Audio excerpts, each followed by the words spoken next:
ಆತ್ಮೀಯ H60 news ಅರ್ಥಾತ್ ತಿ ಸೀತಾರಾಮ್ ನ್ಯೂಸದ ವೀಕ್ಷಕರೇ, ನಾನು ನಿಮ್ಮವ ಎಂ ಆಯುಧ ಮಲ್ಲಪ್ಪ ಜೊತೆ ಅವರು. ತಾವು ಈಗ ಸುದ್ದಿಗಳ ಲೋಕಕ್ಕೆ ಎಂಟ್ರಿ ಹೊಡಿತಾ ಇದ್ದೀರಿ. ಈ ಸುದ್ದಿಗಳನ್ನು ಪ್ರತಿಯೊಂದು ನೋಡೋ ಜೊತೆಗೆ ನಿಮ್ಮ ಅಭಿಪ್ರಾಯಗಳನ್ನು ಹಂಚ್ತಾ ಇರಿ. ಯಾಕಂದರೆ ಈ ಸುದ್ದಿಗಳು ನಿಮಗಾಗಿ, ನಿಮ್ಮ ಬದುಕಿಗಾಗಿ, ನಿಮ್ಮ ವೈಚಾರಿಕೆಗಾಗಿ, ನಿಮ್ಮ ತಿಳುವಳಿಕೆಗಾಗಿಯೂ ನಿಮಗೂ ಗೊತ್ತು. ಜೊತೆಗೆ ನಮಗೂ ನಿಮ್ಮೊಂದಿಗೆ ಇದೊಂದು ಮಾತಾಡುವಂಥ ಜೊತೆಗೆ ಸುದ್ದಿಗಳನ್ನು ಬಿಡುವಂಥ ಕೆಲಸ. ಈ ಕೆಲಸದಲ್ಲಿ ನಾವು ನಿಮ್ಮೊಂದಿಗಿದ್ದೀವಿ ಅಂತ ಹೇಳ್ತಾ ನೋಡ್ತಾ ಇರಿ ಸುದ್ದಿಗಳನ್ನು.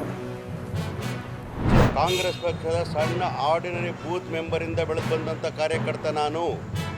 ಅದು ನನ್ನ ಮನೆಯಲ್ಲಿ ಯಾರು ನನ್ನ ಬದಿಗಿಡಲಿಕ್ಕೆ ಸಾಧ್ಯವೇ ಇಲ್ಲ.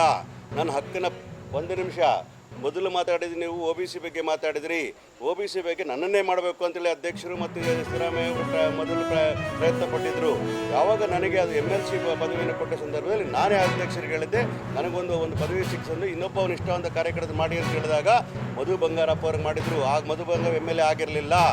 ಈಗ ಮಧು ಬಂಗಾರ ಇರೋ ಸಂದರ್ಭದಲ್ಲಿ ಮಂತ್ರಿ ಆಗಿರೋದಕ್ಕೆ ಯಾರಿಗಾದ್ರೂ ಒಂದು ಪ್ರಭಾವಿ ಕೊಡಬೇಕು ಅಂತ ಮಾಡಲಿಕ್ಕೆ ಹೊರಟು ಒಬ್ಬ ವ್ಯಕ್ತಿಗೆ ಮಾಡಿದಾಗ ನಾನು ಕೂಡ ಆಕ್ಷೇಪ ವ್ಯಕ್ತಪಡಿಸಿದ್ದು. ನನ್ನ ಜೊತೆಯಲ್ಲಿ ಇರ್ತಕ್ಕಂಥ ಹಲವಾರು ಹಿಂದುಳಿದ ವರ್ಗದವರು ಕಾರ್ಯಕರ್ತರು ಮತ್ತು ಮುಖಂಡರು ಅದಕ್ಕೆ ಆಕ್ಷೇಪ ವ್ಯಕ್ತಪಡಿಸಿದ್ದು ನಿಜ. ಅದು ಪಕ್ಷದ ಆಂತರಿಕ ವಿಚಾರ ಆದರೂ ಕೂಡ ಪ್ರಾಮಾಣಿಕರಿಗೆ ಕೊಡಬೇಕು ಅಂತಕ್ಕಂಥ ಅಂದು ಹೇಳಿದ್ದೀನಿ, ಇವತ್ತು ಹೇಳ್ತೀನಿ, ನಾಳೆ ಕೂಡ ಹೇಳ್ತೀನಿ. ಆದರೆ ನಾನು ಆ ಪದವಿಗೆ ಆಕಾಂಕ್ಷಿ ಅಲ್ಲ.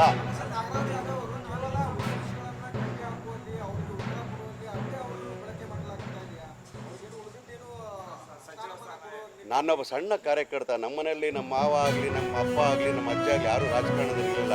ಪಕ್ಷ ನಾನು ಬೆಳೆಸಿದ್ದೆ. ನಾವು ಕಾರ್ಯಕರ್ತರನ್ನ ತಗೊಂಡೋಗಿ ಇವತ್ತಿನ MLC ಮಾಡಿದೆ, ಹಕ್ಕುಬಾಧ್ಯ ಸಮಿತಿ ಅಧ್ಯಕ್ಷ ಮಾಡಿದೆ, ಈಗ ದಿಶಾ ಸಮಿತಿಗೆ ಸದಸ್ಯರು ಮಾಡಿದ್ದಾರೆ. ಖಂಡಿತವಾಗ್ಲೂ ಮುಂದಿನ ದಿನದಲ್ಲಿ ನನ್ನ ಪಕ್ಷ ಉತ್ತಮ ಸ್ಥಾನಮಾನವನ್ನು ಕೊಡ್ತದೆ.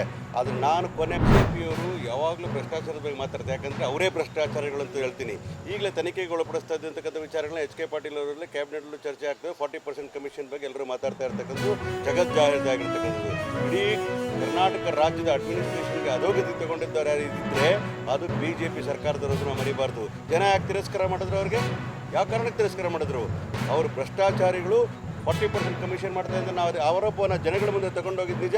ಜನಗಳು ಮಣ್ಣನ್ನೇ ಕೊಟ್ಟರು, ಅವರ ಮನೆಗೆ ಕಳಿಸೋಕೆ ಕೆಲಸ ಮಾಡಿರ್ಬೇಕು. ಅವ್ರಿಗೇನು ನೈತಿಕತೆ ಮಾತಾಡಲಿಕ್ಕೆ? ಮೊದಲು ಅವರ ಮನೆಯನ್ನು ಕ್ಲೀನ್ ಮಾಡ್ಕೊಳ್ಳಿಕ್ಕೆ ಕೇಳಿ. ಅವ್ರ ಮನೆಯಲ್ಲಿ ವಿಚಾರಗಳು ಬಹಳ ಕೆಟ್ಟಿದೆ. ಎಲ್ಲವೂ ಡಿವೈಡೆಡ್ ಹೌಸ್ ಆಗಿದೆ, ಒಡೆದ ಮನೆ ಆಗಿದೆ BJP. ಅವ್ರು ನಡೀತಾ ಇರ್ತಕ್ಕಂಥ ಯಾರನ್ನ ಎಕ್ಸ್ಪೆಲ್ ಮಾಡ್ತಾ ಇದ್ದಾರೆ, ಇನ್ನು ಮುಂದಕ್ಕೆ ಯಾರನ್ನ ಎಕ್ಸ್ಪೆಲ್ ಮಾಡ್ತಾರೆ ಅಂತಕ್ಕಂಥ ವಿಚಾರಗಳ ಬಗ್ಗೆ ಅವ್ರು ಚಿಂತನೆ ಮಾಡಲಿಕ್ಕೆ ಕೇಳಿ. BJPಯಲ್ಲಿ ಎಲ್ಲವೂ ಸರಿ ಇಲ್ಲ. ಭ್ರಷ್ಟಾಚಾರಿಗಳಂತ ಯಾರಾದರೂ ಇದ್ದರೆ ಈ ದೇಶದಲ್ಲಿ ಅದು BJPಯವರೇ ಮಾತ್ರ. ಅದೇನು ಮಾಡಿ ಎಷ್ಟು ದಿವಸ 1-2-3 ದಿವಸ ಮಾಡ್ತಾರೆ ಅಷ್ಟೇ ಸ್ಟ್ರೈಕು. ಇದು ಶಾಶ್ವತವಾಗಿರುವಂಥದ್ದು. ಇದು ಶಾಶ್ವತವಾಗಿರುವಂಥದ್ದು ಸರ್ವೆ. ಅದು ಟೆಂಪರರಿ. ಮತ್ತಿನ್ನೊಂದು ತಿಂಗಳು ಮತ್ತೆ ಅದ್ರ ಬಗ್ಗೆ ನಾವು ಸ್ಟ್ರೈಕ್ ಮಾಡ್ತಾರೆ. ಅದಕ್ಕೇನು ನಿಲ್ಲೋದಿಲ್ಲ. ಅದಕ್ಕೂ ಲಿಂಕ್ ಮಾಡೋ ಅವಶ್ಯಕತೆ ಇಲ್ಲ.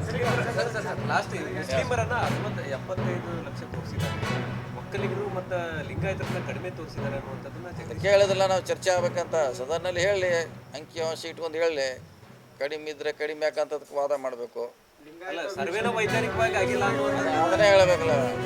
ಹೆಂಗೆ ಸರ್ವೆ ಮಾಡಿದವ್ರು ಯಾರು? ಈಗ CM ಅವ್ರು ಹೇಳಿದ್ರು, ಸರ್ವೆ ಮಾಡಿದವ್ರು ನಾವು ಮಾಡಿದ ಪಕ್ಷದ ಕಾರ್ಯಕರ್ತರು ಮಾಡಿಲ್ಲ, ಟೀಚರ್ ಮಾಡಿದ್ದಾರೆ, ಬೇರೆ ಬೇರೆ ಇಲಾಖೆಯವ್ರು ಮಾಡಿದ್ದಾರೆ, ಟ್ರೈನಿಂಗ್ ಕೊಟ್ಟಾರ ಅವ್ರಿಗೆ. ಸೊ ಅದಕ್ಕೆ ಏನು ಮಾಡಿದ್ರೆ ಇಡೀ ರಾಜ್ಯ ಜನ ನೋಡಲಿ. ಒತ್ತಡಕ್ಕೆ ಮಾಡಿದ್ರು ಸರ್. ಇದನ್ನ ರಿಪೋರ್ಟನ್ನು ಈಗ ಬಿಡುಗಡೆ ಮಾಡಿದ್ದಾರೆ. ಇಲ್ಲ, ಒತ್ತಡಕ್ಕೆ ಯಾರು ಮನೆ ಪ್ರಶ್ನೆ ಒತ್ತಡಕ್ಕೆ ಮಾಡಿದೆ ಎಲ್ಲ ನಮ್ಮ ಪ್ರಣಾಳಿಕೆಯಲ್ಲಿ ಇದೆ. ರಾಹುಲ್ ಗಾಂಧಿ ಪ್ರತಿ ಸಭೆಯಲ್ಲಿ ಹೇಳ್ತಾರೆ ದೇಶ ಅದು ಇದೇ ಎಲ್ಲ ಪ್ಯಾಚಪ್ ಮಾಡ್ತೀವಿ. ಪ್ಯಾಚಪ್ ಮಾಡಿ ಎಲ್ಲ ಒಂದು ನಮ್ಮ ಜಿಲ್ಲೆಯಲ್ಲಿ ಯಶಸ್ವಿ ಮಾಡ್ತೀವಿ. ಸರಿ, ಸರ್ ಈ ಸರ್ಕಾರ ಮಾಡಬೇಕಿತ್ತು, ಅವ್ರು ಮಾಡಿಲ್ಲ ರೀ. ನಮ್ಮ ಸರ್ಕಾರದಾಗ ಬಂದರೂ ಕೂಡ ಬೇರೆ ಬೇರೆ ಕಾರಣ ಮಾಡಲಿಕ್ಕಾಗಿಲ್ಲ. ಮಧ್ಯ 5 ವರ್ಷ ನಾವು ಇರಲಿಲ್ಲ. ಇವಾಗ ಅದನ್ನು ಮಾಡಲೇಬೇಕಂತ ನಮ್ಮ ಪ್ರಣಾಳಿಕೆಯಲ್ಲಿ ಕೂಡ ಘೋಷಣೆ ಮಾಡಿದ್ವಿ. ಹಂಗೇನಿಲ್ಲ ಯಾರು ಹೇಳಿದ್ರೆ ಅದು ಸರಿ ಇರ್ತಾರೆ, ಎಲ್ಲರೂ ಒಪ್ಕೋತಾರೆ. ಈಗ ಅವ್ರು ತಮ್ಮ ಅಂಕಿಅಂಶ ಅವ್ರು ಕನ್ಫರ್ಮ್ ಆದರೆ ಮತ್ತು ಅದನ್ನು ವಿರೋಧ ಮಾಡ್ತಾರೆ. ಕರೆಕ್ಟ್ ಇದ್ರೆ ಮಾಡೋಲ್ಲ.